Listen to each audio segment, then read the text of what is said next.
When artist and musician Prince passed away in 2016, it left fans in shock. It also left unfinished his memoir begun shortly before his death. Editor Dan Piepenbring was working on that with Prince, and he's now put together a book that offers some insight into the Purple One's life. It's called Prince, The Beautiful Ones, and it brings Dan Piepenbring to our studio tonight. Hi, Dan. Hi. It's very nice to meet you. Good to meet you too. Huge fan of Prince, and so now it's kind of like I was 1 degree away from him, having this conversation with you. It's true. One of the things about Prince, something that fans know about Prince, is that we didn't really know very much about him. He was this kind of like mysterious individual. Why then would he want to write a memoir where you would be, I guess smashing that mystique? Yeah, I think for two reasons. One would be to kind of, if not to smash it, then at least to play with it a little bit. And I think he felt that his mystique had shrouded what he felt were vital details from his past in maybe too much mystery. I think especially when it came to his parents and his childhood in Minneapolis, he worried that people would see Purple Rain and be like, oh, well, that's Prince's mom and dad. And he really felt that his mother and father had been so vital to informing his creative identity that he needed to set the record straight about them and about any number of other things. Because in Purple Rain, Prince's mom is played by a white woman. That's right. But his mom was a black woman. Correct. Correct. Any reason why he did that? Do you know? I'm not sure exactly. I know that he would often discuss or skirt the matter of race because he wanted to cross over, as they say, in the music industry. And he felt really from the time that he signed his first record deal that he didn't want to be pigeonholed by the music industry and that they were exploitative of black artists and tended to relegate them to R&B when he felt that he could make music that appealed to any number of people, regardless of their race. So I think all of that was just a chance to reach a wider audience. Did you get a sense that part of him wanting to do this was that maybe he felt like he was misunderstood? Yes, certainly. And I think he was so good at cultivating mystery that sometimes people would take it too far and they would regard him as a kind of extraterrestrial or supernatural being. When, as he told me in our first meeting at Paisley Park, he was still someone who woke up and brushed his teeth every morning.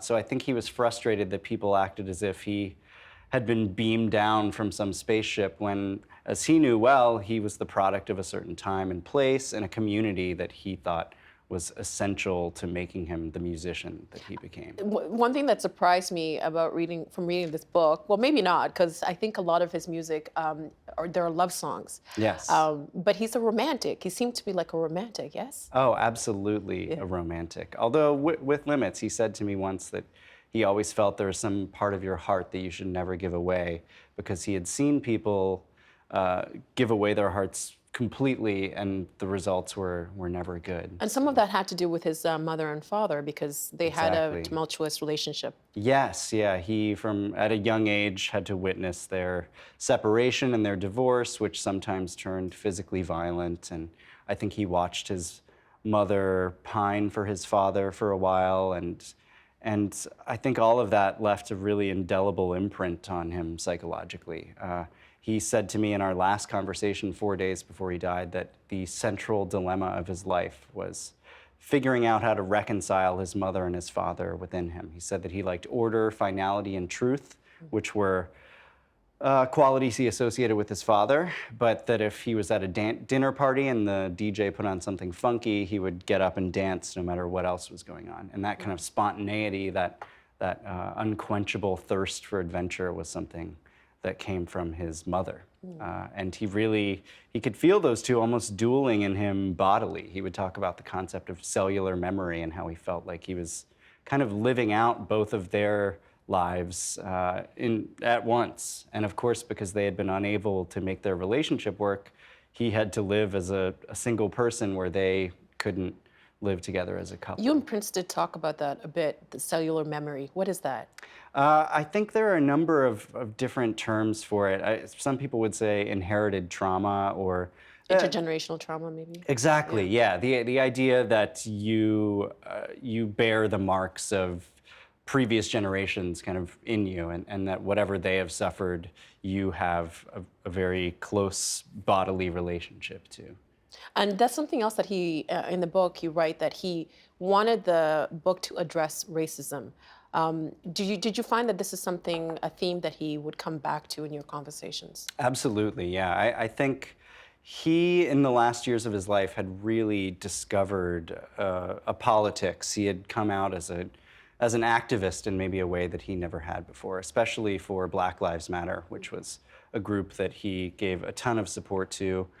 In Baltimore, when the police murdered Freddie Gray, he went there and played a show in support and wrote really his most straight-ahead protest song called Baltimore.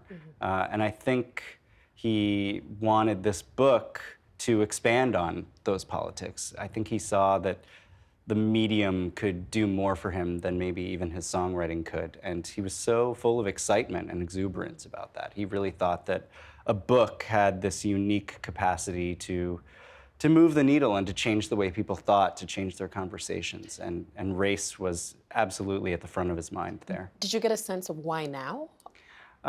Did something change? Yeah, I think it's hard to say exactly. I know that he had seen people close to him getting ill or dying. I think he could kind of detect in the political headwinds that division was growing in America instead of dissipating. And he had always seen himself as a unifier. He had always had bands that were mixed race, mixed gender. He had always worked with young people rather than working with establishment figures. And I think he just felt that as he got older and became a sort of elder statesman in the music industry, that he had so much power that he could be a force for good in a way that very few people could. I mean, your relationship, he could have worked with anybody. Yes. And I know you've gotten this question a lot. Why would he want to work with you? But why would you want to work with him? Why did you want to work with Prince? I just thought that there was no better musician in my times, really. He was the one. And from, I guess, college onward, I'd really steeped myself in his music. And the fact that he had done it all himself, that he learned all the instruments, that he produced all of his albums, that he wrote his own music, that he was just the consummate band leader. There were so many things about him and such a strong work ethic that I felt like he had so much to say. And I always knew that there was kind of more going on than he would be willing to admit, especially in interviews. So the chance to sit down with him and just get to know him was something I didn't want to pass up. And I knew, too, that he had a kind of socially conscious dimension, that he was someone who didn't want to just tell a few salacious stories from his past and make a quick buck. He wanted to make a book that would inspire people, and I thought that would be just a tremendous opportunity. Your first meeting with him almost went south. Yes. But you recovered. Yeah. Did you get a sense that he was letting his guard down around you? Yes, sometimes. I mean, the mystery was always there, and we spent really such a brief time together that I would never want to say we became close friends or anything like that. But he did open up to me, and he said, "I trust you, and tell the publisher that I trust you." And the mere fact that he was showing me writing that he had undertaken about his own past and his childhood, he didn't have to do that. He really was going out on a limb. And I think I was just one of a series of people that he would kind of pluck from obscurity and say, like, we're gonna work together. It was that way with his bands. It was that way with the kind of managerial people that surrounded him. He would get a read on you very quickly. I think he was a good judge of character, and then he would make you feel like you could do things that before you met him you wouldn't have dreamed you could do. Yeah, there's a story about Gwen Stefani and writing a hit song, and she's like, of course, that Yeah. should be your goal all the time. What was he like in person? You mentioned that he smelled good. Yes, yeah. He was extremely thoughtful, a very calm, collected, considerate, gracious man, and extraordinarily well-spoken, just fiercely intelligent, and someone whose mind seemed to be just constantly turning, maybe 20 paces ahead of what you would think. And I loved how closely he listened. He was not, maybe in part because he had an aversion to cell phones and to a lot of technology. If he wanted to sit down and talk to you, that was what he was going to do. There was not going to be any sort of invasion from another presence or a sense that you only had a few minutes of his time and then he had to dart away. When I spoke with him, I never really knew how long the conversations would last, but they would invariably go on longer than I expected them to. Something that even some devoted fans didn't know is that he had siblings. Yes. He had a sister, many half siblings. Hmm. He didn't write about them much at all. Do you know why? I don't. I know that he was very close with his full sister, Taika, and he did write about her in his memoir pages. I think he felt that she, and maybe she alone, could really understand his perspective on their parents because they'd grown up in the same household, and I think she too could bear witness to the struggle between discipline and spontaneity that the two of them represented, and the difficulty that came with their separation. So Prince passed away on April 21st, 2016. Here's what you say in the book. You write, getting the job with him had sent my daydreams into overdrive because if this was possible, what wasn't? I could imagine something absurd like opening a bookshop with Prince or touring Europe with him, and now it was much more plausible. My baseline was all out of whack. I just accepted her book was real. Now reality was putting my imagination in check, and my entire 3 months with him had the contours of a dream. I was grieving as a fan, a collaborator, and a friend. What effect did Prince's death have on you? it was profound and it was so shocking. I was on a commuter train when it happened, which was really the very worst place to be. It felt so claustrophobic and so quotidian. And when Prince died, he had entrusted me with a sheaf of pages, some of which are reproduced in the book. And I just knew as I went back and as I reread those pages, I knew that I had to find a way to get them into the public eye, I guess, or into the public record, because they amounted to a revelation in a kind of quiet way about where he had come from. And they were so electric, they were so funny and empathetic, and there was so much joy in music and in community in them. And I knew that he had taken a lot of joy in writing them. So I know a lot of people recoil at the word posthumous. A posthumous publication is maybe no one's favorite thing. And anyone who greeted this book with skepticism, I totally understand. I mean, I really had only just begun to work with him. But I just felt that those pages could be the cornerstone of a really remarkable work that paid tribute to him, but also started to resonate on these themes that he had identified as being so important to him. Did you also have a sense of responsibility to see it through? Because this seemed like something that he really wanted to get done. Yes, yeah, there was that. And there was also the fear of doing it incorrectly in some way, of trespassing or of violating his wishes. And there are those who would say that it should never have come to fruition because he's not here to sign off on the final result. And I think that's a completely valid criticism. But given the choice between withholding what we had done and sharing his grand ambitions for this book and trying to realize them as best I can without putting any words in his mouth, I mean, the latter seemed the far better course of action. He'd only given you about 28 pages. How do you then turn that into a book? Well, fortunately, the estate granted my editor and I access to his archives. Soon after he died, we went out there, and really at that point, I think we were all fairly reluctant to believe that there could be a book, because Prince famously never looked back. He was not inclined to talk about his past, and it seemed unlikely that he would have held on to anything that could help us move forward.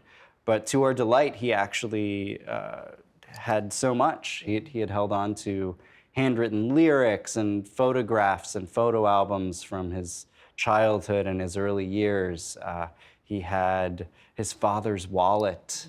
There's a picture up there. Yes. Yeah. Oh, yeah. And he had all these contact sheets where he would mark his favorite picture or something like that. He he had kind of documented his evolution very continuously and very thoroughly since he was a teen. And There's a certain intimacy too by having it in the book. It yes. feels like you're looking through his diary. Yeah, and I think we wanted to conjure the same electricity that you got from a conversation with him when that intimacy was always front and center. I came to realize during my first meeting with Prince that I'd never really heard him surrounded by such silence, that when he talked, it was so new and so rejuvenating, I guess, because I was used to hearing him surrounded by music or by the pageantry of his shows. And the silence at Paisley Park in that first meeting really stayed with me. And I think that silence was something I wanted to reproduce in the book in the way, that sense of space and that sense of possibility. And the things we found in his archive, some of them right away just jumped out because they did seem to show him becoming himself. They showed all the work that he put into making his dreams a reality. And he said to me in that first meeting, funk is the opposite of magic. It's about rules. It's about work. And I think what I wanted to do in this book is to show that there was no sleight of hand, that he was not a magician. He was someone with a very clear idea of what he wanted to do and just an insatiable drive. He hated the word magic, right? He did, Yeah. yes. He was very careful, very fastidious with language in general. And he would often say, we need to find a word for what funk is. Or once he made me look up, I'd use the word transfigure, and he made me look that up on my phone and read him the definition. And he was very leery of using words with a religious connotation like that in secular conversation. He felt that there were... Even though he was religious. Yes, I think precisely because he was religious. He felt that that was a word that belonged to God, that should not be used to talk about someone who was just flesh and blood. Why was the freedom to create, so important to Prince? I think he felt that he had been afforded so many gifts, and that though he had at every opportunity tried to do his own thing, that he was often held back by commercial interests, by the music industry, by his record label. And I think looking around, he saw so many brilliant artists who should have been thriving, but they weren't, especially black artists, because he felt that they had been exploited by an industry that just sort of wanted to wring them out and then take what profits they could and discard them. Well, for his music, did he feel that his music was underappreciated by the music industry? I don't know if underappreciated is the right word. I think he felt that as a businessman, he had fought to be able to make music his way, and others had not been able to do that. Really, I think more than anyone of his time, he saw the business end of making music as co-equal with the artistic side of it. He was really as much a businessman as a musician, and I think he felt that in order to make that marriage work, he had to have a partner in the music industry that wasn't trying to push him down. And he saw that happening so much, especially as physical media began to face obsolescence, and iTunes was on the rise, Spotify. These were all things that to his mind were depriving artists of the revenue they deserved. They were making artists into something they weren't by marketing them the wrong way. And he just thought that if he could sound a clarion call for autonomy and realize that help artists realize that they could fight for that they would be in a better position. You only had 3 months to spend with Prince, and when writing a memoir, you obviously need a lot more time to go in further detail. What questions would you have liked to ask Prince that you never got a chance to ask? Well, I wanted to get into the details of his musical discovery.